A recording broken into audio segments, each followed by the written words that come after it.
Hello, welcome back. അപ്പോൾ എല്ലാവരും സുഖമായിട്ടിരിക്കുന്നു എന്ന് വിചാരിക്കുന്നു. അൽഹംദുലില്ലാ ഞാനിവിടെ സുഖമായിട്ടിരിക്കുന്നു. അപ്പോൾ ഇന്നത്തെ നമ്മളെ വീഡിയോയിൽ കുറേയധികം വിശേഷങ്ങളും കാര്യങ്ങളും ഇൻക്ലൂഡാണ്. നിങ്ങൾ ചോദിച്ചിട്ടുള്ള റെസിപ്പിയും നിങ്ങൾ ചോദിച്ചിട്ടുള്ള ഒന്ന് രണ്ട് കാര്യങ്ങളൊക്കെ വീഡിയോയിൽ ഞാൻ പറയുന്നുണ്ട്.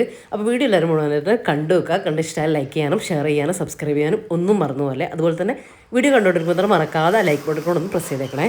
പിന്നെ നിങ്ങൾ വീഡിയോ കണ്ടുകൊണ്ടിരിക്കുമ്പോൾ വീഡിയോ കണ്ടു കഴിഞ്ഞതിന് ശേഷം നിങ്ങൾക്ക് എൻ്റെ വീഡിയോ ഇഷ്ടമായിട്ടുണ്ടെങ്കിൽ ഉപകാരപ്രദമാണെന്ന് തോന്നിയിട്ടുണ്ടെങ്കിൽ വീഡിയോ തീരുന്നതിന് മുമ്പ് നിങ്ങളെ ലൈക്കും വീഡിയോനെ കുറിച്ചുള്ള നിങ്ങളുടെ അഭിപ്രായവും കമൻറ്റായിട്ട് അറിയിക്കാൻ മറക്കരുത് കേട്ടോ. അത് മറന്നു പോകുന്നതുകൊണ്ടാണ് ഞാൻ എപ്പോഴും ഇങ്ങനെ എടുത്തെടുത്ത് പറയുന്നത്. അപ്പോൾ ശരി. ഇപ്പോൾ ശരിക്കും പറഞ്ഞാൽ രാവിലെ തന്നെ നല്ല ചൂട് തുടങ്ങും കേട്ടോ. അതുകൊണ്ട് തന്നെ അകത്ത് ജനലും കാര്യങ്ങളൊക്കെ എപ്പോഴും തുറന്നിടും, കിച്ചണിലാണെങ്കിലും അല്ലെങ്കിൽ ബെഡ്റൂമിൽ. അപ്പോൾ അങ്ങനെ കാറ്റ് കയറിക്കഴിഞ്ഞാൽ നമുക്ക് ആ ഒരു വിങ്ങൽ അങ്ങ് കുറഞ്ഞു കിട്ടുമല്ലോ. അപ്പോൾ രാവിലെ തന്നെ അങ്ങനെ തുറന്നിടും കേട്ടോ. അത് വൈകുന്നേരം വരെ ഏകദേശം ഒരു 5-5:30 വരെയൊക്കെ നമ്മൾ തുറന്നിടും. 5:30 കഴിഞ്ഞാൽ പിന്നെ കൊതുക് കയറും കേട്ടോ. കാരണം തണുപ്പ് കാര്യങ്ങളൊക്കെ ഉള്ളതുകൊണ്ട്. മഴ പെയ്താൽ പിന്നെ കുഴപ്പമില്ല. അങ്ങനെ മഴ പെയ്താലും ഉള്ളിലേക്ക് ആ ഒരു തണുപ്പങ്ങോട്ട് ഫീൽ ചെയ്യില്ല കേട്ടോ പകലൊന്നും. അതുകൊണ്ട് തന്നെ രാവിലെ ഫുൾ ജനലും റൂമിൻ്റെയും ഹാളിൻ്റെയും ഒക്കെ തുറന്നിട്ട് കഴിഞ്ഞാൽ ഉള്ളിൽ നല്ല കാറ്റും കാര്യങ്ങളൊക്കെ ആയിട്ട് നമുക്ക് ആ ഒരു വയനാടിൻ്റെ ആ ഒരു തണുപ്പൊക്കെ ഇപ്പം കിട്ടുള്ളൂ കേട്ടോ. ഇല്ലെങ്കിൽ അടച്ചിട്ട് കഴിഞ്ഞാൽ പുറത്ത് നമുക്ക് വലിയ പ്രശ്നമില്ലെങ്കിലും അകത്ത് നല്ല വിങ്ങലായിരിക്കും കേട്ടോ. അപ്പോൾ അങ്ങനെ രാവിലെ ഇപ്പോൾ എപ്പോഴും അങ്ങനെ ചെയ്യലുണ്ട് കേട്ടോ. തണുപ്പിൻ്റെ സമയത്ത് നമ്മൾ അതൊക്കെ മറന്നു പോകും. പക്ഷെ ഇപ്പം നമ്മൾ തുറന്നിട്ട് പോവും. അതാണ് അവസ്ഥ. ശരിക്കും വയനാടല്ലേ, നിങ്ങൾക്ക് അവിടെ തണുപ്പല്ലേ, നിങ്ങൾക്ക് എന്ത് സുഖമെന്നൊക്കെ പറയുന്നവരുണ്ട്. പക്ഷെ നമുക്കില്ലേ ചെറിയ ചൂട് പോലും നമുക്ക് താങ്ങാൻ പറ്റില്ല കേട്ടോ. അപ്പോൾ ഇപ്പോൾ നമുക്കെന്ന് പറഞ്ഞാൽ നമ്മൾ ഇതുവരെ അനുഭവിക്കാത്ത നല്ല ചൂടിലൂടെയാണ് ഇപ്രാവശ്യം നമ്മൾ കടന്നു പോയത് കേട്ടോ. കാര്യം നിങ്ങളവിടെ അനുഭവിക്കുന്ന അതേ ഇതാണ് നമ്മൾ വയനാട്ടിലും അനുഭവിക്കുന്നത്. നിങ്ങൾക്ക് ചൂട് സഹിച്ചിട്ടുള്ളൊരു ചെറിയൊരു ഉണ്ടല്ലോ, അത് ഓൾറെഡി നിങ്ങൾ അങ്ങനെയാണല്ലോ. അതാട്ടോ ഞാൻ ഉദ്ദേശിച്ചത്. നമ്മൾ വയനാട് തണുപ്പും കാര്യങ്ങളൊക്കെ കൊണ്ടിട്ട് നിങ്ങളത്ര വേണ്ട നമുക്ക്. അപ്പോഴത്തേക്കും നമുക്ക് ഭയങ്കര ചൂടായിട്ട് തോന്നും. അതാണ് പറഞ്ഞത്. അപ്പോൾ അതൊക്കെ നോക്കട്ടെ. നമ്മൾ ബ്രേക്ക്ഫാസ്റ്റും കാര്യങ്ങളൊക്കെ നോക്കാം. ഇന്നിപ്പോൾ ഞാൻ ദോശയായിട്ട് ഉണ്ടാക്കുന്നത്. നമ്മൾ എളുപ്പത്തിൽ ഉണ്ടാക്കുന്ന നമ്മളെ അരി അരച്ചിട്ടില്ല, പച്ചരി അരച്ചിട്ടില്ല ദോശയല്ലേ, നീർദോശ. അപ്പോൾ അതവിടെ ഞാൻ ചൂടുന്നുണ്ട്. അതിന് ഇപ്പുറത്ത് ഞാൻ കറിക്ക് വേണ്ടിയിട്ട് നമ്മൾ മാങ്ങക്കാലമായി കഴിഞ്ഞാൽ പഴുത്ത മാങ്ങ, മറ്റേ നാട്ടുമാങ്ങയില്ലേ, കാട്ടുമാങ്ങ നമ്മളിവിടെ കാട്ടുമാങ്ങ എന്നാണ് പറയുക. അത് വെച്ചിട്ട് കറി ഉണ്ടാക്കലുണ്ട് കേട്ടോ. ഇങ്ങനെ വരട്ട് പോലെ ഞാനൊരു പ്രാവശ്യം മുളക് ഇട്ടിട്ട് കാണിച്ചില്ലേ. ഇത് നമ്മൾ മാമ്പഴ പുളിശ്ശേരി ഉണ്ടാക്കുന്ന അത് തന്നെയാണ് കേട്ടോ. മുളക് പൊടിയും മഞ്ഞൾപ്പൊടിയും ഇട്ടിട്ട് ഉപ്പിട്ടിട്ട് മാങ്ങ വേവിക്കാൻ വേണ്ടിയിട്ട് വെച്ചിട്ടുണ്ടായിരുന്നു. ഒരു 5 മിനിറ്റ് തിളച്ച് വെന്ത് വന്നാൽ മതി. എന്നിട്ട് അതിന് ശേഷം അതിലേക്ക് അരപ്പ്, ഒരു പച്ചമുളകും കുറച്ച് തേങ്ങയും അവസാനം കുറച്ച് കടുക് കൂടെ ചേർത്തിട്ടൊന്ന് നന്നായിട്ട് അരച്ചെടുത്ത് തേങ്ങയും ചേർത്ത് കൊടുത്ത് ജസ്റ്റ് ഒന്ന് ചൂടായി വരുമ്പോൾ അതിലേക്ക് കുറച്ച് തൈര്, ചെറിയൊരു പുളിപ്പ് കിട്ടാൻ വേണ്ടി കുറച്ച് തൈര് നന്നായിട്ട് ഉടച്ചിട്ട് ചേർത്ത് കൊടുക്കുക. ഇത്രയേ ഉള്ളൂ നമ്മളെ മാമ്പഴ പുളിശ്ശേരി സെറ്റാണ്. ഇനി ഇതിലേക്ക് ഞാൻ ഒരു ടീസ്പൂൺ പഞ്ചസാര ചേർത്ത് കൊടുത്തു. അത്യാവശ്യം നല്ല മധുരമുള്ള മാങ്ങയായിരുന്നു കേട്ടോ. പിന്നെ ഉണ്ടെങ്കിലും ഇല്ലെങ്കിലും കുറച്ച് നമ്മൾ ടേസ്റ്റിന് അനുസരിച്ചുള്ള മധുരം ചേർത്ത് കൊടുക്കണേ, പഞ്ചസാര ചേർത്ത് കൊടുക്കണം കേട്ടോ. ഈ ഒരു കറിയിലേക്ക് അതാണ് ടേസ്റ്റി ആവുക. പിന്നെ ഒന്നുമില്ല, കടുക്, കറിവേപ്പില, ഉണക്കമുളകൊക്കെ ഉണ്ടെങ്കിൽ ഞാനിപ്പോൾ സമയമില്ലാത്തതുകൊണ്ട് അതൊന്നും എടുത്തിട്ടില്ല, ഒന്ന് വറവിട്ട് കൊടുക്കുക. അപ്പോൾ നമ്മളെ മാമ്പഴ പുളിശ്ശേരി സെറ്റാണ്. ഇതിവിടെ അല്ലേ ചപ്പാത്തിക്കായാലും ദോശക്കായാലും നല്ല ഇഷ്ടമാണ് കേട്ടോ എല്ലാവരും. അപ്പോൾ ഞാനിങ്ങനെ മാങ്ങ കിട്ടിക്കഴിഞ്ഞാൽ ഇങ്ങനെ കുറച്ച് കൂടുതൽ തന്നെ ആക്കി വെക്കും. നമ്മൾ രാവിലെ ദോശക്ക് കൊടുക്കും. ഇനിയിപ്പോൾ രാത്രി ബാക്കിയൊക്കെ ഉണ്ടെങ്കിൽ ചപ്പാത്തിക്കൊക്കെ കൊടുക്കും കേട്ടോ. ചോറിൻ്റെ കൂടെയും എല്ലാം ഇഷ്ടമാണ്. സൈഡിൽ എന്തെങ്കിലും ഉപ്പേരി ഉണ്ടായോ, അല്ലെങ്കിൽ ഇതിപ്പോൾ ഞാൻ കാണിക്കുന്നത് എന്താ അറിയോ, നമ്മളെ വടുകയല്ലേ, നിങ്ങൾ പറഞ്ഞിട്ടുണ്ടായിരുന്നില്ലേ വടുക ഉണ്ടാക്കുന്ന റെസിപ്പി കാണിക്കണമെന്ന്. അപ്പോൾ എനിക്ക് കുറച്ച് ചുണ്ടക്ക കിട്ടിയിട്ടുണ്ട് കേട്ടോ. ഈ ഒരു സാധനത്തിന് നമ്മൾ പറയുന്ന പേര് ചുണ്ടക്ക എന്നാണ് കേട്ടോ. ഇത് ആയി വരുമ്പോഴാണ് അതിനെയാണ് വടുക എന്ന് വിളിക്കുക കേട്ടോ. അത് അങ്ങനെയാണ്, എനിക്കറിയില്ല. അപ്പോൾ ഇത് ഞാൻ കുറച്ച് സംഘടിപ്പിച്ചിട്ടുണ്ട്. ഇനിയിപ്പോൾ ഈ ഒരു ഞെട്ടില്ലേ, ഈ ഞെട്ടുമ്പോൾ നമ്മൾ ഈ ഒരു കായ് ഇങ്ങനെ എടുത്തിട്ട് മാറ്റട്ടെ. എന്നിട്ട് ഇതൊക്കെ ഒന്ന് ക്ലീൻ ആക്കിയിട്ട് എടുക്കട്ടെ കേട്ടോ. അപ്പോൾ ഇത് നമുക്ക് കിട്ടിയത് റഫീഖാൻ്റെ ഒരു ഫ്രണ്ടിനോട് റഫീഖ പറഞ്ഞിട്ടുണ്ടായിരുന്നു. ആദ്യമൊക്കെ നമ്മൾ അടുത്തും തോട്ടത്തിലൊക്കെ നമ്മൾ കാണലുണ്ട്. ഇപ്പോൾ പിന്നെ തോട്ടമില്ലല്ലോ, അപ്പോൾ അതുകൊണ്ട് ഈ സാധനവും കാണലില്ല കേട്ടോ. പണ്ട് നമ്മൾ ഉമ്മയൊക്കെ പറയുന്ന സമയത്ത് നമ്മൾ കളിക്കുന്ന സമയത്തൊക്കെ അവിടെ എവിടെയും റോഡ് സൈഡിലും നമ്മൾ സ്കൂൾ വിട്ട് വരുമ്പോഴൊക്കെ നമ്മൾ കാണും. അപ്പോൾ അങ്ങനെ കാണുന്ന സമയത്ത് നമ്മൾ പറിച്ചിട്ട് വീട്ടിൽ ഉമ്മാക്കൊക്കെ കൊണ്ടു കൊടുക്കും കേട്ടോ. അങ്ങനെ കുറച്ച് ഒരു 2 കൈപ്പിടിയൊക്കെ കിട്ടിയത് ഉണ്ടാക്കാനുണ്ടാവും, കാരണം ഇതിൽ കുറച്ച് ഐറ്റംസ് ഒക്കെ കൂട്ടുന്നുണ്ടല്ലോ. അങ്ങനെ ഇപ്പോൾ പിന്നെ അങ്ങനെ കാണലേ ഇല്ല കേട്ടോ. ഉണ്ടാവും, കാടിൻ്റെ ഉള്ളിലൊക്കെ ഉണ്ടാവും. നമ്മളവിടെ ഒന്നും അങ്ങനത്തെ കാടും കാര്യങ്ങളൊന്നും ഇല്ല. അപ്പോൾ അങ്ങനെ കിട്ടിയപ്പോൾ ഞാൻ ചെയ്യാമെന്ന് വിചാരിച്ചു. കുറച്ച് അധികം കിട്ടിയിട്ടാണ്, ഞാൻ കുറച്ച് റമൽത്താൻ കൂടെ കൊടുത്തിട്ടുണ്ടായിരുന്നു. അപ്പോൾ എനിക്ക് തന്നെ ധാരാളമാണ് കേട്ടോ. നിങ്ങൾക്ക് റെസിപ്പി കാണിക്കാൻ ഓർത്തിട്ട് ഞാൻ ഉണ്ടാക്കുന്നതാണ്. ഇതൊക്കെ ഒന്ന് ഞെട്ടിയൊക്കെ ഒന്ന് പറിച്ച് റെഡിയാക്കിയിട്ട് എടുക്കട്ടെ. നിങ്ങൾക്ക് ഇനിയിപ്പോൾ ഇത് കിട്ടാനില്ലെങ്കിൽ പേടിക്കൊന്നും വേണ്ട. നിങ്ങൾക്ക് വഴുതന വെച്ചിട്ട്, അല്ലെങ്കിൽ നമ്മളെ പച്ച വഴുതനയോ അല്ലെങ്കിൽ മറ്റേ വയലറ്റ് വഴുതനയോ അത് വെച്ചിട്ടോ, അല്ലെങ്കിൽ മത്തനില്ലേ, പച്ച മത്തനോ മറ്റേ മത്തനോ ഏതായാലും കുഴപ്പമില്ല, 2 വെച്ചിട്ട് ഉണ്ടാക്കാം കേട്ടോ. ഇത് അതിൻ്റെ ഇടയിൽ ഞാൻ പറഞ്ഞുതരാം. അപ്പോൾ ഇതൊക്കെ ഞാൻ ഞെട്ടെല്ലാം കളഞ്ഞ് നന്നായിട്ട് കഴുകിയിട്ട് എടുത്തിട്ടുണ്ട്. പേടിക്കാനൊന്നുമില്ല, നമ്മൾ കടയിൽ നിന്ന് വാങ്ങുന്നതല്ല, കാട്ടിൽ നിന്ന് പറിച്ചെടുക്കുന്ന സാധനമല്ലേ ഇത്. അതുകൊണ്ട് മരുന്നും കാര്യങ്ങളും വളമൊന്നും ഉണ്ടാവില്ല. അപ്പോൾ നന്നായിട്ടൊന്ന് കഴുകിയെടുത്താൽ മാത്രം മതി. അപ്പോൾ അതിന് ഞെട്ടൊന്ന് പോക്കണം, അത്രയേ ഉള്ളൂ കേട്ടോ. ഇനി ഇത് നമുക്കിത് വേവിച്ചെടുക്കണം. അപ്പോൾ ഞാൻ കാണിക്കുന്ന എല്ലാ കാര്യങ്ങളും നിങ്ങൾ ഇപ്പോൾ വഴുതിനെയാണെങ്കിലും മത്തനാണെങ്കിലും ചെയ്തു കേട്ടോ. അപ്പോൾ ഞാനിപ്പോൾ ഇത് നിങ്ങൾക്ക് അടുപ്പത്ത് ഇങ്ങനെ തന്നെ വെച്ചിട്ട് തിളപ്പിച്ച് അടച്ച് വെച്ചിട്ട് വേവിച്ചാൽ മതി. പക്ഷേ ഞാൻ ഇനിയിപ്പോൾ ഇതിലിങ്ങനെ ശ്രദ്ധിച്ചിരിക്കണ്ടല്ലോ എന്ന് വിചാരിച്ചിട്ട് ഒരു കപ്പ് വെള്ളം കൂടെ ഒഴിച്ച് കൊടുത്തിട്ട്, ഉപ്പൊന്നും ചേർത്ത് കൊടുത്തിട്ടില്ല ഇപ്പോൾ. എന്നിട്ട് ഒന്ന് 2 വിസിൽ അടുപ്പിച്ചെടുക്കണം കേട്ടോ. അപ്പോഴത്തേക്ക് അത് നല്ല സോഫ്റ്റായിട്ട് നമുക്ക് കിട്ടും. ഞാൻ കാണിച്ചു തരാം അത് കഴിഞ്ഞിട്ട്. അപ്പോൾ ഞാൻ പറഞ്ഞില്ലേ, ഈ ഒരു സമയത്ത് മത്തനാണെങ്കിലും നിങ്ങൾ അടുപ്പത്താണെങ്കിൽ അങ്ങനെ വേവിക്കുക, അല്ലെങ്കിൽ കുറച്ച് വെള്ളം വെച്ചിട്ട് കുക്കറിലാണെങ്കിൽ അങ്ങനെ വേവിക്കുക. എന്തായാലും നിങ്ങൾ വേവിച്ചെടുക്കുക കേട്ടോ. ഇനി ഇതിലേക്ക് നമ്മൾക്ക് എരിവിന് വേണ്ടിയിട്ട് ഞാൻ കുറച്ച് കാന്താരി എടുത്തിട്ടുണ്ട്. കാന്താരി തന്നെ ഉപയോഗിക്കണം കേട്ടോ ഇതിലേക്ക്, അതാണ് ടേസ്റ്റ് കൊടുക്കുക. അപ്പോൾ കുറച്ച് കാന്താരി എടുത്തു. അതിലേക്ക് ഒരു 1/4 കപ്പ് വെള്ളം ഒഴിച്ചിട്ട് അതൊന്ന് തിളച്ച് വരട്ടെ കേട്ടോ. ഒരു ചെറിയ കളർ ചേഞ്ച്, ഒരു പച്ചക്കന്നെ ചേർത്ത് കൊടുക്കണ്ട, ഒന്ന് കളർ ചേഞ്ച് ആവണം. എന്നാൽ വെന്ത് തിളച്ച് അങ്ങനെ ആവരുത്തിട്ട് 2 തിള തിളച്ചാൽ മതി കേട്ടോ. അപ്പോൾ നമ്മളെ ചുണ്ടക്കൊക്കെ ഇവിടെ വെന്ത് നല്ല സോഫ്റ്റ് ആയിട്ടുണ്ട്. ഈ ഒരു കളറിലേക്ക് വരും, ഒരു പിസ്ത കളറിലേക്ക് ഒന്ന് സോഫ്റ്റ് ആവുകയും ചെയ്യും കേട്ടോ. അപ്പോൾ ഇത്രയും മതി കേട്ടോ. നമ്മളെ കാന്താരി 2 തിള തിളച്ചു, ഇത്രയും മതി. ഒരുപാടങ്ങ് ആ ഒരു പിസ്ത കളറിലേക്ക് മാറേണ്ട കാര്യമൊന്നുമില്ല. ഇനി അതൊന്ന് തണുത്ത് വന്നിട്ട് ബാക്കി കാര്യങ്ങൾ. അപ്പോൾ ഇതൊക്കെ ഞാൻ ചെയ്തത് തലേ ദിവസം രാത്രിയായിരുന്നു, ഇതുവരെയുള്ള കാര്യങ്ങൾ. ഇതിപ്പോൾ ഞാൻ ചെയ്യുന്നത് ഇന്ന് രാവിലെയാണ് കേട്ടോ. അപ്പം ഇനിയിപ്പോൾ നമ്മളെ കാന്താരിയും അതുപോലെ തന്നെ ചുണ്ടയ്ക്കൊക്കെ തണുത്ത് വന്നിട്ടുണ്ട്. അതിലൊരു 1 കപ്പ് വെള്ളം ഞാൻ ഒഴിച്ചില്ലേ, ഒരു 1/2 ഗ്ലാസോളം വെള്ളം ഉണ്ടായിരുന്നു. അത് വേണം നിങ്ങൾക്ക് വറ്റിച്ചെടുക്കുക, അല്ലെങ്കിൽ അതങ്ങ് ഒഴിവാക്കിയാലും മതി കേട്ടോ. അത് ചേർത്തിട്ട് നിങ്ങൾ അരച്ചെടുക്കരുത്, വെള്ളം ഇല്ലാണ്ട് വേണം അരച്ചെടുക്കാൻ. വഴുതിനയാണെങ്കിൽ മത്തനാണെങ്കിലും ഒക്കെ ഇതുപോലെ ചെയ്തെടുക്കാം. ഇതിപ്പോൾ നിങ്ങൾ വഴുതിനയാണെങ്കിൽ വഴുതിന വെന്ത് കഴിഞ്ഞു, മത്തനാണെങ്കിൽ മത്തൻ വെന്ത് കഴിഞ്ഞു. ഇനി മിക്സിയുടെ ജാറിലേക്ക് ഇട്ടിട്ട് നമുക്കതൊന്ന് ക്രഷ് ചെയ്തെടുക്കണം. അപ്പോൾ ആ ഒരു സമയത്ത് ഇതിൻ്റെ ഒരു ഫ്ലേവറിന് വേണ്ടിയിട്ട് കുറച്ച് വെളുത്തുള്ളി, എത്രയാണോ നമുക്ക് അളവുള്ള അത്രയും അതിലേക്ക് കണക്കാക്കിയിട്ട് എടുക്കാം കേട്ടോ. ആ ഫ്ലേവറിന് വേണ്ടിയിട്ടാണ്. ജസ്റ്റ് ക്രഷ് ചെയ്താൽ മതി, ഒരുപാടങ്ങ് പേസ്റ്റാക്കി എടുക്കേണ്ട കാര്യമില്ല കേട്ടോ. ഞാൻ കാണിച്ചു തരാം. ഭയങ്കര പേസ്റ്റ് ആവണ്ട, ആ വെളുത്തുള്ളിയും അതൊക്കെ അതിലങ്ങ് ക്രഷായിട്ട് വന്നോളും. ഇതിലേക്ക് നമുക്ക് വേറെയും 1-2 കാര്യങ്ങൾ ചേർക്കാനുണ്ട്, ഞാൻ പറഞ്ഞുതരാം. പെട്ടെന്ന് തന്നെ അരിഞ്ഞ് കിട്ടും കേട്ടോ. മിക്സീൻ്റെ ജാറിൽ വെള്ളമൊന്നും ഒട്ടും വയ്ക്കണ്ട, നനവില്ലാത്ത മിക്സീൻ്റെ ജാറ് എടുക്കണം കേട്ടോ. അപ്പോൾ ഈ ഒരു രീതിയിൽ ഒരുപാടങ്ങ് പേസ്റ്റ് ആക്കണ്ട, എന്നാൽ ഇങ്ങനെ മണിയായിട്ട് അവിടെ കിടക്കുകയും ചെയ്യരുത് കേട്ടോ. വഴുതിനേക്കാൾ ഈസി ആയിട്ട് വെന്ത് കിട്ടും, മത്തനാണെങ്കിലും അറിയാമല്ലോ ഉടഞ്ഞു കിട്ടും കേട്ടോ. അപ്പോൾ ഞാൻ അത് മൊത്തത്തിലൊന്ന് അരച്ചെടുക്കുന്നുണ്ട്.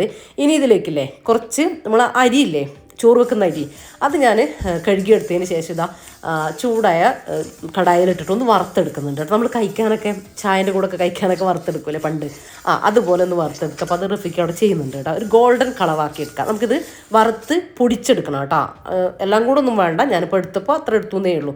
ഇതിലേക്ക് ഇനി ഒരു ഫ്ലേവറിന് വേണ്ടിയിട്ട് 1 ടീസ്പൂൺ കുരുമുളക് പൊടി ഞാൻ ചേർത്ത് കൊടുക്കുന്നുണ്ട്. ആവശ്യത്തിന് ഉപ്പും കൂടെ ചേർത്ത് കൊടുക്കുക. കുരുമുളക് പൊടി 1-2 ടീസ്പൂൺ ചേർത്ത് കൊടുക്കുക. ഞാൻ അത്യാവശ്യം കാന്താരി ചേർത്ത് കൊടുത്തിട്ടുണ്ടായിരുന്നു.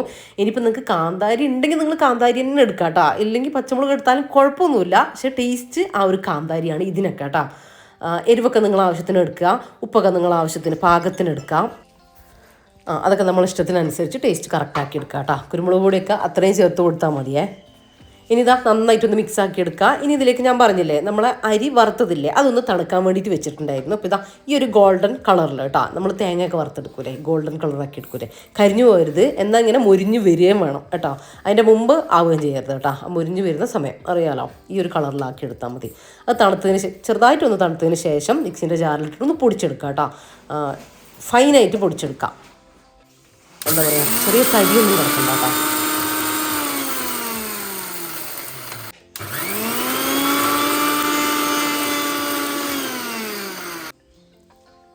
ഇനി പാകത്തിന് അനുസരിച്ച് നമ്മൾ ഈ ഒരു അരി വറുത്ത് പൊടിച്ചതില്ലേ അത് ചേർത്ത് കൊടുക്കാം കേട്ടോ. അത് എത്രയാണോ ഞാൻ കാണിച്ചു തരാം. നമുക്ക് കയ്യിൽ വെച്ചിട്ട് ഇതൊന്ന് ആ ഒരു ബോൾ പോലെ കുഞ്ഞു കുഞ്ഞു ബോളാക്കിയിട്ടാണ് നമ്മളിത് എടുക്കുക. ഒരു സോയാബീൻ്റെ ഒക്കെ പരുവല്ലേ ആ ഒരു വലുപ്പത്തിലാട്ടോ നമ്മളാക്കി എടുക്കുക. വലുപ്പമൊക്കെ നമ്മളിഷ്ടമാണ്. പക്ഷെ നമുക്ക് കയ്യിലിട്ട് ഇതിങ്ങനെ ഉരുട്ടി എടുക്കാൻ പറ്റുന്ന ഒരു പരുവത്തിനനുസരിച്ച് നമ്മൾ അതായത് വറുത്ത അരിപ്പൊടിയില്ലേ അത് ചേർത്ത് കൊടുക്കാം കേട്ടോ. അതാവുന്ന സമയത്ത് നിങ്ങൾക്ക് നിർത്താം. അപ്പോൾ ഇത് കണ്ടോ, ഞാൻ ആദ്യത്തെ ട്രിപ്പ് പൊടിച്ച് ചേർത്ത് കൊടുത്തിട്ട് കുറച്ചുകൂടെ പൊടിച്ച് ചേർത്ത് കൊടുത്തു കേട്ടോ. അത് ഫുള്ളായിട്ട് എനിക്ക് അരി വേണ്ടി വന്നിട്ടില്ല കേട്ടോ. അതാണ് ഞാനവിടെ മാറ്റി വെച്ചിട്ടുണ്ട്. കുറച്ചുകൂടെ ചേർത്ത് കൊടുത്തിട്ടുണ്ടായിരുന്നു. ഇനിയിപ്പോൾ ഈ ഒരു പരുവം എനിക്ക് കിട്ടിയിട്ടുണ്ട്. നന്നായിട്ടൊന്ന് ഞാൻ മിക്സ് ആക്കിയിട്ട് എടുത്തിട്ടുണ്ട് കേട്ടോ. കയ്യിൽ വെച്ച് ഉരുട്ടാൻ പറ്റുന്നുണ്ട്. ഇനി ആ ഒരു സമയമാകുമ്പോൾ നമുക്കിത് ചെയ്തെടുക്കാം.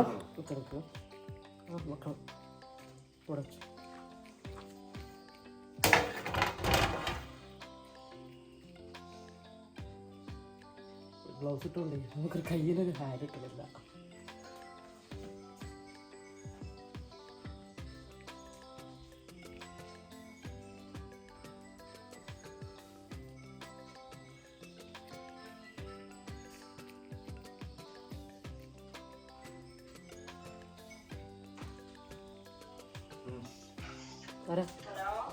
ഹലോ. വലൈക്കും സ്ലാം. ഇല്ല, ഞാനിത് ഉണ്ടാക്കുന്നുള്ളൂ.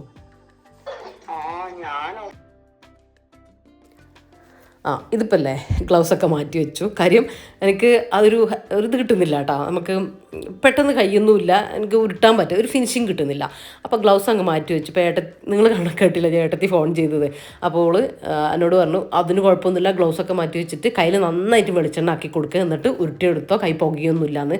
ഞാൻ കാന്താരിയല്ല, എനിക്ക് കൈ പുകഞ്ഞു പോയാലോ എന്ന് വിചാരിച്ചിട്ട് ഗ്ലൗസ് ഇട്ടതാട്ടോ. പക്ഷെ ഉരുട്ടാൻ പറ്റുന്നുണ്ടായിരുന്നില്ല. അപ്പോൾ ഒരു പേടിയും പേടിക്കണ്ട, കയ്യിൽ അകത്തും പുറത്തും നന്നായിട്ട് വെളിച്ചെണ്ണ തേച്ചിട്ട് ഉരുട്ടിയെടുത്തോ കേട്ടോ. നല്ല സ്പീഡായിട്ട് ഉരുട്ടിയെടുക്കാനും പറ്റുന്നുണ്ട്, ഒരു പുകച്ചിലും ഇല്ല കേട്ടോ. രണ്ട് ഭാഗത്തും കൈൻ്റെ രണ്ട് ഭാഗത്തും വെളിച്ചെണ്ണ ആക്കി കൊടുക്കുക. വെളിച്ചെണ്ണ ഇങ്ങനെ ഡ്രൈ ആകുന്ന സമയത്ത് ഉരുട്ടുമ്പോൾ ഇങ്ങനെ ഒട്ടിപ്പിടിക്കുന്ന സമയത്ത് വീണ്ടും വെളിച്ചെണ്ണ ആക്കി കൊടുത്തോ, കൈ പുകയൊന്നുമില്ല. ഇനിയിപ്പോൾ മൊത്തത്തിൽ നമ്മൾ ഉരുട്ടിയെടുത്തിട്ടുണ്ട്. അത്യാവശ്യം ഉണ്ട് കേട്ടോ. ഞാൻ ഇത്രയൊന്നും ഉണ്ടാകുമെന്ന് വിചാരിച്ചില്ല. ഒരു 19 എണ്ണമൊക്കെ ഉണ്ട്, ഞാൻ എന്നെയൊക്കെ ഇല്ല കറക്റ്റ്. ഇനി ഇത് നമുക്ക് വെയിലിൽ വെച്ച് കൊടുക്കാം കേട്ടോ. വെയിലൊക്കെ വരുന്നേ ഉള്ളൂ. അപ്പോൾ ഇപ്പോഴത്തെ വെയിലില്ലേ, നല്ല വെയിലല്ലേ, ഇപ്പോഴത്തെ വെയിലൊരു 2-3 ദിവസം കറക്റ്റ് കൊണ്ടാൽ മതി കേട്ടോ. അപ്പോഴത്തേക്കും നമുക്കത് നന്നായിട്ട് ഉണങ്ങി കിട്ടും. ഒരു ദിവസം കൊണ്ട് തന്നെ അത്യാവശ്യം നല്ലോണം ആയിക്കിട്ടും കേട്ടോ. മോൾ ഭാഗത്ത് നന്നായിട്ട് ആറിക്കിട്ടും. 3 ദിവസം മാക്സിമം മതിയാവും കേട്ടോ. അപ്പോൾ നിങ്ങൾ ചെയ്ത് നോക്കുക. നമ്മൾ എന്താ പറയുക, ചെയ്യാതിരിക്കുമ്പോൾ നമ്മൾ ഇതിനൊക്കെ മെനക്കടല്ലേ എന്ന് ചോദിച്ചു. പക്ഷേ അങ്ങനെ ഇറങ്ങിക്കഴിഞ്ഞാൽ ഭയങ്കര സിമ്പിളാണ് കേട്ടോ, എളുപ്പമാണ്. ഇപ്പോൾ നിങ്ങൾ കണ്ടില്ലേ, ഇപ്പോൾ നിങ്ങൾ വഴുതിനെയാണെങ്കിലും മത്തനാണെങ്കിലും ഒക്കെ ഈ സംഭവം ബാക്കിയുള്ള കാര്യങ്ങളൊക്കെ അതുപോലെ തന്നെ അങ്ങ് ചെയ്താൽ മതി കേട്ടോ. എന്നിട്ട് ഉരുട്ടിയെടുക്കുക. എല്ലാം അങ്ങനെ തന്നെ കേട്ടോ. വഴുതനയും മത്തനൊക്കെ ആണെങ്കിലൊക്കെ നിങ്ങൾ കുക്കറിലൊന്നും ഇടണമെന്നില്ല, അല്ലാണ്ട് തന്നെ ഉടയുന്നവരെ വേവിച്ചെടുത്താൽ മതി. എന്നിട്ട് ബാക്കിയുള്ള കാര്യങ്ങളൊക്കെ അതുപോലെ അങ്ങ് ചെയ്തിട്ട് ഇതുപോലെ ചെയ്യാം. ഏറ്റവും ടേസ്റ്റ് ഈ ചുണ്ടൊക്കെ വെച്ചിട്ട് ചെയ്യുമ്പോഴാണ്.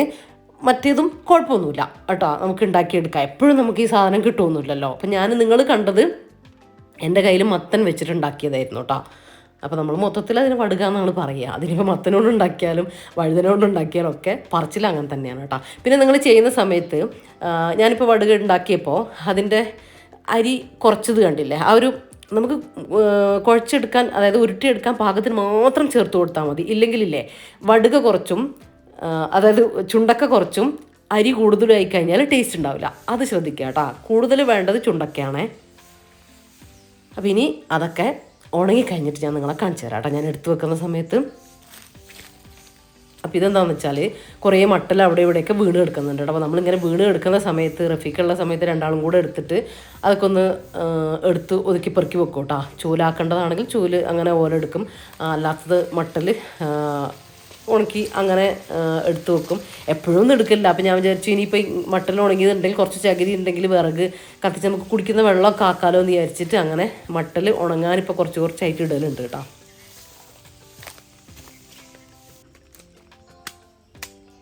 കറക്റ്റാ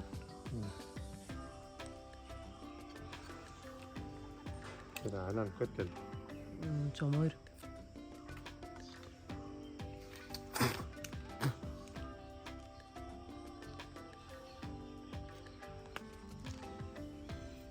കുടിച്ചോട്ടെ കേട്ടോ.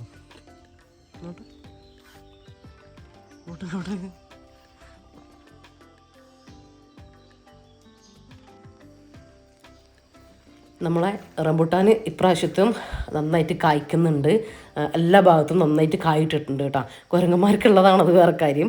പിന്നെ ഇപ്രാവശ്യം റഫീക്ക വല ഇടണമെന്ന് പറയുന്നുണ്ട് കേട്ടോ. ഇപ്പം തന്നെ പറയുന്നുണ്ട് വല ഇടണം. പക്ഷേ എന്താണെന്ന് വെച്ചാൽ നമ്മൾ കഴിഞ്ഞ പ്രാവശ്യമൊക്കെ വല ഇടാൻ നോക്കി.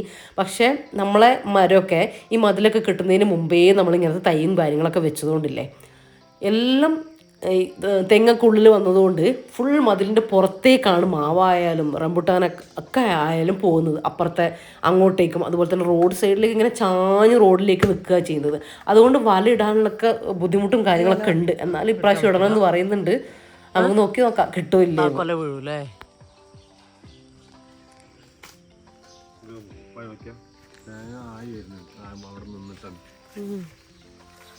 ഇത് കഴിക്കാൻ പറ്റില്ലല്ലോ.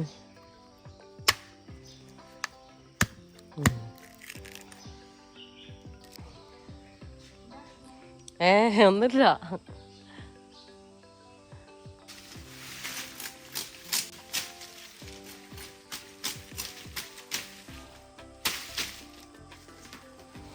ചൂലിന് പറ്റുമോ ഓല? നല്ലതാ. അതാ അതിൻ്റെ മുകളിലൊരു മട്ടൽ നിൽക്കുന്നുണ്ടേ. പക്ഷെ അതും ഇത് വീഴും, കൊല വീഴും. അതൊക്കെ അതുണ്ടോ? കൊല വീഴും. പക്ഷെ കൊല മൂത്തതാ.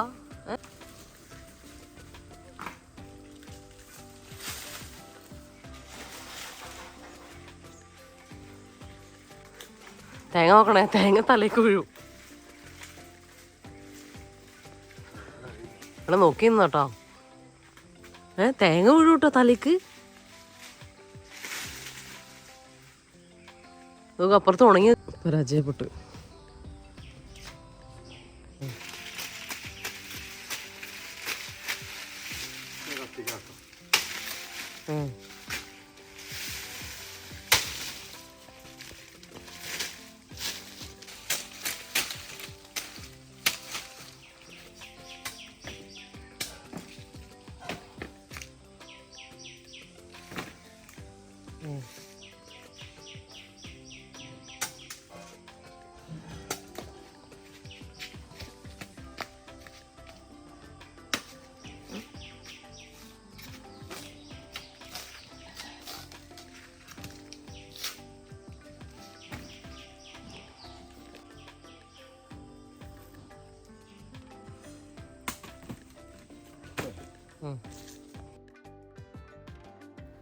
ഇന്നിപ്പോൾ എനിക്ക് ഏട്ടത്തി വിളിച്ചപ്പോൾ നിങ്ങൾ കേട്ടിട്ടുണ്ടാവും. എനിക്ക് എൻ്റെ അമ്മോൻ്റെ മോളെ പ്രസവക്കൂട്ടലുണ്ട് കേട്ടോ.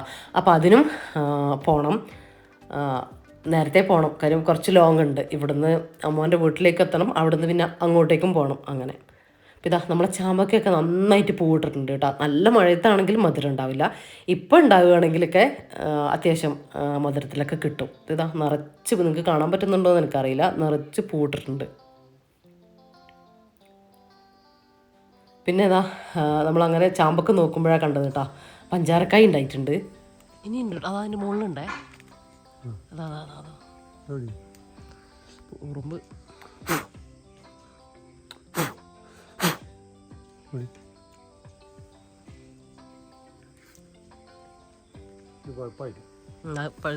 ഇത് ആയത് കുറച്ച് അതാ മേലെ കണ്ടോ. ഓ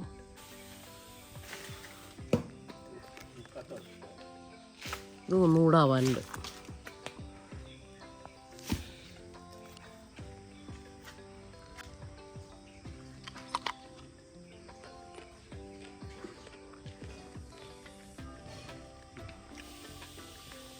കഴിച്ചോ.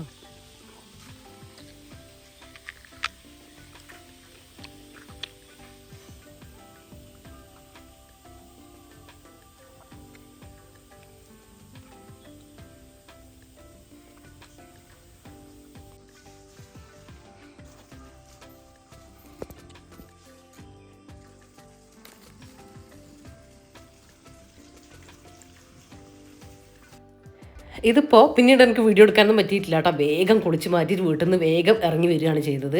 ഞാൻ പറഞ്ഞില്ലേ ഇന്ന് പ്രസവക്കൂട്ടലുണ്ടെന്ന്. അപ്പോൾ ഇതാ ഞങ്ങൾ 6 മൈൽ എൻ്റെ ഉമ്മാൻ്റെ ആങ്ങളുടെ വീട്ടിലെത്തിയിട്ടുണ്ട് കേട്ടോ. അപ്പോൾ അവിടെ വന്നതാ നെയ്യപ്പവും അതുപോലെ തന്നെ തേങ്ങ വറുത്തതുമില്ലേ, നമ്മളിവിടെയൊക്കെ നിർബന്ധമാണ് കേട്ടോ പ്രസവക്കൂട്ടലിന് നെയ്യപ്പവും തേങ്ങ വറുത്തതും. നെയ്യപ്പം എന്ന് പറയുമ്പോൾ നമ്മളെ ഭാഗത്തേക്ക് ഈ നെയ്യപ്പം അല്ല കേട്ടോ, കുറച്ച് വലുതാണ്, നല്ല വലുപ്പമുണ്ടാവും, ഇങ്ങനെ വട്ടത്തിലായിട്ടുള്ള ഉരുളിയിൽ ഉണ്ടാക്കിയെടുക്കുന്നത് ആ നെയ്യപ്പവും തേങ്ങ വറവും. പിന്നെ ചിലർ ഇങ്ങനത്തെ ഈ സാധാ നെയ്യപ്പം കൊണ്ടുപോകട്ടെ, രണ്ടായാലും കുഴപ്പമൊന്നുമില്ല. പക്ഷെ നമ്മളവിടത്തൊക്കെ കുറച്ചുകൂടെ ഒരു സ്പെഷ്യലാണ് ആ വലിയ നെയ്യപ്പം എന്ന് പറയുന്നത്, നല്ല ഇങ്ങനെ ഹാർഡായിട്ട് നിൽക്കുന്നത്. അതൊക്കെ എല്ലാവർക്കും ഇഷ്ടമാണ്, റഫീഖൊക്കെ ഭയങ്കര ഇഷ്ടമാണ് ആ ഒരു നെയ്യപ്പം. അപ്പോൾ അങ്ങനെ നെയ്യപ്പവും തേങ്ങ വറുത്തതൊക്കെ തിന്ന് ഇപ്പോൾ ഇതാ നമ്മൾ എല്ലാവരും കൂടെ ഇതാ റോഷീൻ്റെ വീട്ടിലേക്ക് പോകാൻ വേണ്ടിയിട്ട് നിൽക്കുകയാണ് കേട്ടോ. വീടറിയില്ല എല്ലാവർക്കും, ഞാൻ മുന്നേ കല്യാണത്തിന് വന്നിട്ട് വ്ളോഗൊക്കെ ഇട്ടിട്ടുണ്ടായിരുന്നല്ലോ, അപ്പോൾ ഈ ഭാഗം കാണുമ്പോൾ നിങ്ങൾക്ക് മനസ്സിലാവുന്നുണ്ടാവും. അപ്പോൾ ഞാനും ഏട്ടത്തിയാണ് റഫീഖ ഡ്യൂട്ടിക്ക് പോകുമ്പോൾ എന്നെ ബസ് കയറ്റി തന്നു. അങ്ങനെ ഏട്ടത്തി ചുണ്ടേന്ന് കയറി, അങ്ങനെ പിന്നെ നമ്മളങ്ങനെ ബസ്സിന് വരികയാണ് ചെയ്തത്. പിന്നെ ഉമ്മാൻ്റെ അനിയത്തി അങ്ങനെ ഉള്ളവരൊക്കെ അവർ ഉമ്മ വേറെ ഭാഗത്ത് കൂടെ ആയിട്ട് വരിക, എന്താ പറയുക നിങ്ങൾക്ക് പറഞ്ഞാൽ മനസ്സിലാവില്ല. അപ്പോൾ അങ്ങനെ ഉമ്മക്ക് വന്നു. നമ്മൾ വന്നപ്പോൾ ഉമ്മയും ഒക്കെ ഉമ്മേൻ്റെ അനിയത്തി ബാക്കിയുള്ളവരൊക്കെ എത്തിയിട്ടുണ്ടായിരുന്നു കേട്ടോ. അപ്പോൾ അങ്ങനെ ഇനിയിപ്പോൾ എല്ലാവരും കൂടെ അങ്ങോട്ട് പോവാണ് കേട്ടോ. അത് വീട് വരുന്നത് ഇരുളം എന്ന് പറഞ്ഞ സ്ഥലത്താണ് കേട്ടോ, പുൽപ്പള്ളി ഭാഗം ഇരുളം എന്ന് പറഞ്ഞ സ്ഥലം. നമ്മളെ സബ്സ്ക്രൈബേഴ്സ് കുറേ പേരുണ്ട് കേട്ടോ. അപ്പോൾ ഇരുളത്തുള്ള നമ്മളെ സബ്സ്ക്രൈബേഴ്സൊക്കെ ഒന്ന് കമൻ്റ് ആക്കിക്കോളൂ കേട്ടോ.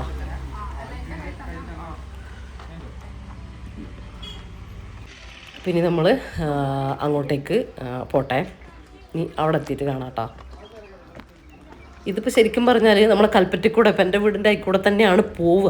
പക്ഷേ പ്രസവക്കൂട്ടിന് പറയൂലേ നമ്മൾ ഇവിടെ വന്നിട്ട് പോകണം, ഒരുമിച്ച് പോകണം അങ്ങനെയൊക്കെ പറയില്ലേ, ഒരുമിച്ച് തിരിച്ചു വരണം അങ്ങനെയൊക്കെ പറയുമല്ലോ അല്ലേ, എവിടെയും ഇറങ്ങാൻ പാടില്ല, തിരിച്ച് ഇവിടെ തന്നെ വരണം അങ്ങനെയൊക്കെ കേട്ടിട്ടുണ്ട്.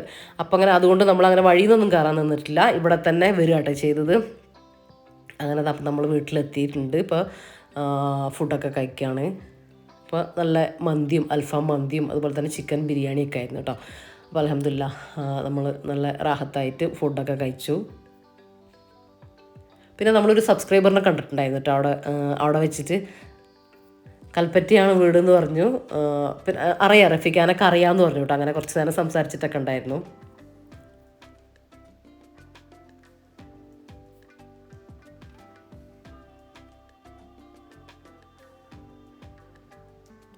അപ്പോൾ എൻ്റെ ബാക്കിയുള്ള അമ്മമാരെ പെണ്ണുങ്ങളും ഉമ്മാൻ്റെ അനിയത്തിൻ്റെ മരുമോള്, അമ്മായിൻ്റെ അനിയത്തി, ഏട്ടത്തിൻ്റെ മോള്, നാത്തൂന്, അങ്ങനെ ഉമ്മാൻ്റെ അതായത് കുഞ്ഞാമ്മമാർ, അങ്ങനെ എല്ലാവരും ഉണ്ട് കേട്ടോ. നമ്മളെല്ലാവരും ഉണ്ട്. ഞാൻ പിന്നെ അങ്ങനെ ഭയങ്കര ലാവിശായിട്ടുള്ള വീഡിയോ ഒന്നും എടുത്തിട്ടില്ല. ഇപ്പോൾ ഇതാ റോഷി ഇനിയിപ്പോൾ നമ്മൾ പോവാനായി. അപ്പോൾ ഇത്ര കേട്ടോ ഞാൻ വീഡിയോ എടുത്തിട്ടുള്ളൂ. അങ്ങനെ തിരിച്ച് നമ്മൾ വീട്ടിലേക്ക് വേഗം എത്തി. ഒരു 4 മണിയൊക്കെ ആകുമ്പോഴത്തേക്ക് നമ്മൾ വീട്ടിലെത്തിയിരുന്നു. ടൗണിൽ കുറച്ച് നേരമൊക്കെ ഒന്ന് ഞാനും ഇടത്തും കൂടെ ഒന്ന് കറങ്ങി എന്നിട്ടാണ് വീട്ടിലേക്ക് വന്നത്. പിന്നെ ഞാൻ വീഡിയോയിൽ പറയണം എന്ന് വിചാരിച്ചൊരു കാര്യം ഉണ്ടായിരുന്നു. എൻ്റെ മാക്സി ഡ്രസ്സിൻ്റെ കുറിച്ചിട്ട് നിങ്ങൾക്കും വാങ്ങാൻ പറ്റുന്ന, നിങ്ങൾക്കും തയ്പ്പിച്ചെടുക്കാൻ പറ്റുന്ന കാര്യം പറയണം.